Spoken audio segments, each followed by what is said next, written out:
Who are you? Not your name, achievement, job, or nationality.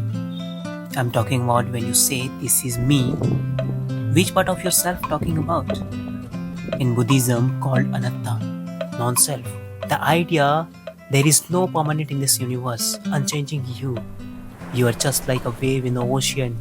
The wave rise, move, and disappeared. But was it really separate from the ocean?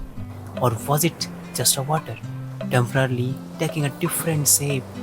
In the same way, you are not a fixed things. You are a process, a pattern, a flow, like a mountain. It looks strong, unchanging, but slowly it always changing through wind, water, time. Still we call it mountain, even though it is never the same. This is how we are. All the suffering we experience come from the clinging, the anicca, impermanence.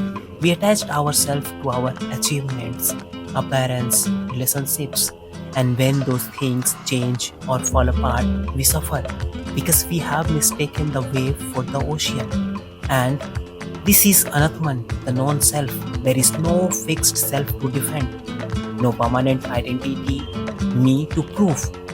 So when you stop clinging to who you think you are, you become free.